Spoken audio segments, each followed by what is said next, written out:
Collective.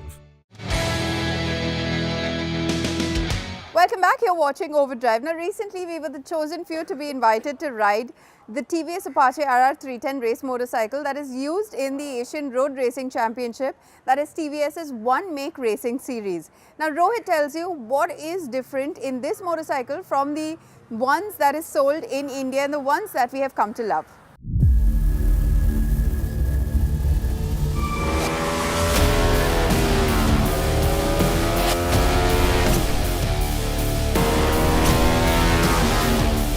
We are back at a racetrack and we've been riding an RR310 again. I know what you're thinking, but no, this time it's different. So why am I grinning? That's because we're at a MotoGP certified track and we've been riding a race bike. So who wouldn't? And not just any race bike. One that until a day prior to shooting the story was racing neck to neck against other similar motorcycles in the TVS Apache RR310 one-make series at the Asian Road Racing Championship. And you see, it is a big deal because by participating at the ARRC, TVS Racing is actually creating a channel, a pathway for Indian racers to graduate to a global scale and get better exposure. And that global exposure is very important.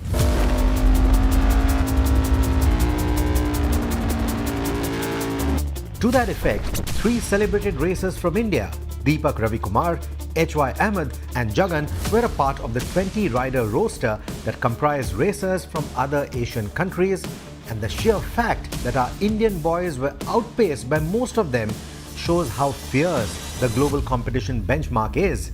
And it will only make our champions aim for better performance, especially when the motorcycle spec and tune is the same for all the racers, providing a level playing field. This race bike is derived from the road-legal Apache RR310. So apart from the bore and stroke of the engine, the internal gear ratios and the main frame of the chassis, the rest of the bike is actually bespoke. Like for example, a twin exhaust system, titanium valves, forged pistons. You also have a ram air intake system. All of this comes together to make the bike noticeably quicker. If you've ridden the RR310 or even the one-make race bike that they have back home in India, this one feels quicker still. And the top speed, well, they just managed to get a 211 kilometers per hour out of this from a 310 single.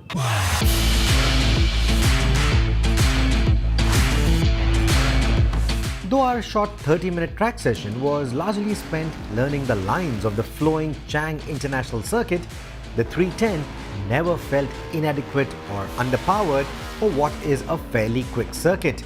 I did make a few mistakes with the lines and at speed, and yet the race bike never felt like it would throw me into some expensive mess or put me on TVS's blacklist. It is forgiving in that sense and never feels overwhelming despite that performance.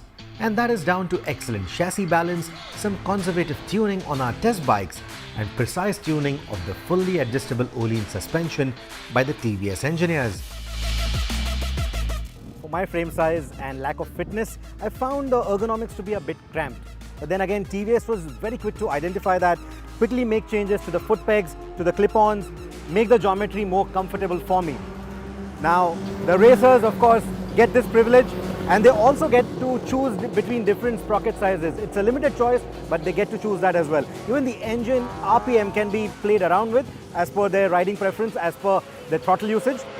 But TVS likes to keep it conservative to make sure that the reliability of the engine is not compromised. In fact, it was made even more conservative for our ride today. And even then, the bike felt quick. It raced to the red line so quickly. And then getting used to that GP pattern took some time. But after that, oh my God, it was lovely. And all those bangs that you hear on the upshift, amazing. It just contributes to that atmosphere. It just contributes to that feeling of being on a race bike, on a race machine. And that's wonderful. You need to experience it to believe it. Despite the conservative tuning, the lighter bunch from the group saw top speeds of over 180 kilometers an hour. The lap times for the ARRC racers on this circuit are in the mid-150s for this season, while the faster bunch is only around 7 to 8 seconds slower than the Moto3 bikes. By making improvements to the internal gear ratios and using lighter carbon wheels for next year, TVS hopes to break the 150 barrier as well. The race bike also rolls on a shorter wheelbase, and that's thanks to a shorter swing arm. Remember how we keep saying the RR310 is an excellent sport tourer and out on the track it handles quite well?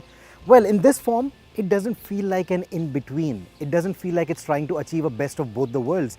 This one is a proper, sharp race bike. Around the bends, it's sharp, it's nimble, it's blisteringly quick.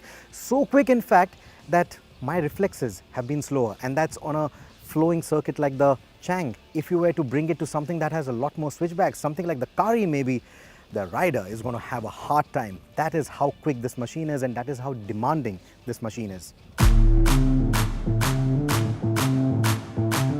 The lighter bodywork, along with the lighter engine and chassis components, contribute to the superb agility of this motorcycle.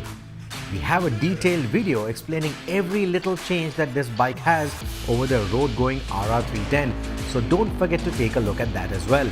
But the bottom line is, for its first year on international racetracks, the RR310 has transformed into a true blue race bike that feels like a totally different machine than not just the road bike, but also the one-make race bike that competes in India. Kudos to the team of engineers at TVS Racing for making this happen. So what's the point of this story, this review, this first ride, if a chosen few are going to be able to ride this motorcycle?